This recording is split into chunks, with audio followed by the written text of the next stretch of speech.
మూడేళ్ల క్రితమే అభ్యర్థిని ప్రకటించారు అధినేత. మర్చిపోతారేమో అని మధ్యలో మళ్లీ గుర్తు చేశారు. కానీ ఎన్నికలు వచ్చేసరికి మాత్రం లెక్క మారిపోయింది. సీనియర్కి సీటు కోసం ఆ నాయకుడిని పక్కన పెట్టేసింది అధిష్టానం. పెద్ద ఆయన ప్రచారం చేస్తుంటే పాత ఆయన టికెట్ నాకే అంటున్నారు. అధిష్టానం పిలిచి మాట్లాడిన తర్వాత కూడా అసలు ఆయన ఎందుకు తగ్గడం లేదు? ఆ నియోజకవర్గంలో తమ్ముళ్ల కన్ఫ్యూజన్కి ఫుల్ స్టాప్ పడేది ఎప్పుడు? పెద్దాయన్ని మారుస్తారా? ఆ ప్రచారంలో నిజమెంత? డోన్ టీడీపీలో కొత్త గోల.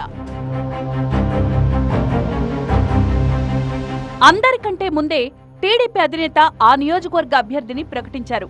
బడా నేతల కోటలో ఈ మార్పుని పార్టీ శ్రేణులు నమ్మలేకపోవడంతో అభ్యర్థి ఆయనేనని మరోసారి బల్లగుద్ది మరీ చెప్పారు. కానీ చివరికొచ్చేసరికి అక్కడ సీన్ మారిపోయింది. ప్రకటించిన అభ్యర్థి స్థానంలో పెద్దాయనకు ఆ సీటు ప్రకటించారు. నేరుగా కోట్ల కుటుంబానికే మొదట టికెట్ ఇచ్చుంటే ఏ గోలా ఉండేది కాదంటున్నారు కర్నూలు తమ్ముళ్లు. ఎందుకంటే ఆశ పెట్టి తూచనేసరికి సుబ్బారెడ్డి హర్ట్ అయ్యారు. దాంతో పెద్దాయనకి కొత్త సమస్యలు ఎదురవుతున్నాయి. అక్కడ నంద్యాల జిల్లా డోన్ అసెంబ్లీ నియోజకవర్గంలో మొదట్నుంచి కోట్ల కేఈ కుటుంబాలే పోటీ చేస్తూ వస్తున్నాయి.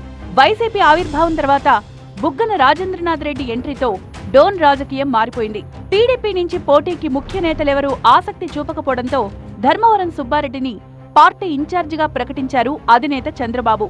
డోన్ నుంచి ఈసారి సుబ్బారెడ్డి పోటీ చేస్తారని, బుగ్గనను రాజకీయంగా ఎదుర్కొంటారని 3 ఏళ్ల క్రితమే ముందస్తుగా ప్రకటించేశారు. మొదట్లో ఈ ప్రకటనని పార్టీ నేతలెవరూ పెద్దగా వ్యతిరేకించకపోయినా తర్వాత టీడీపీలోని ఓ వర్గం అడ్డం తిరిగింది. సుబ్బారెడ్డికి టికెట్ ఇస్తే ఓడిస్తామని ప్రకటనలు చేసింది. అయితే మీరు లేదంటే మేము అన్నట్లు కోట్ల కేఈ వర్గాలు ఉండడంతో అధినేత చివరికి నిర్ణయం మార్చుకున్నారు. ముందు ప్రకటించిన సుబ్బారెడ్డిని కాదని కోట్ల సూర్యప్రకాష్ రెడ్డిని డోన్ అభ్యర్థిగా ప్రకటించారు. గ్రౌండ్ వర్క్ చేసుకుంటోన్న సుబ్బారెడ్డి కోట్ల సూర్యప్రకాష్ రెడ్డి పేరును స్వయంగా అధినేతే ప్రకటించడంతో అసంతృప్తికి గురయ్యారు. డోన్లో బల ప్రదర్శనకు కూడా దిగారు. పార్టీ అధిష్టానం ఆయన పిలిపించి మాట్లాడా కూడా టికెట్ తనకేనంటూ సుబ్బారెడ్డి చెప్పుకోవడం టీడీపీలో కలకలం రేపింది. కోట్లను అభ్యర్థిగా ప్రకటించే ముందు కూడా డోన్లో హై డ్రామా నడిచింది. టికెట్ సుబ్బారెడ్డికేనని, కాదు కోట్లకే అంటూ దుమారం రేగింది. చివరికి ఫ్లెక్సీలు చించుకుని కేసులు పెట్టుకునేదాకా వెళ్ళింది. దాదాపుగా అభ్యర్థుల ప్రకటన పూర్తవడంతో కోట్ల సీటు మార్చే అవకాశం లేదని తేలిపోయింది. కానీ సుబ్బారెడ్డి వర్గం మాత్రం కోట్లను మారుస్తారని ప్రచారం చేస్తోంది. దీన్ని పట్టించుకోకుండా కోట్ల ప్రచారాన్ని ఉధృతం చేయడంతో నెక్స్ట్ ఎపిసోడ్ ఎలా ఉంటుందో అని డోన్ తమ్ముళ్లు చర్చించుకుంటున్నారు.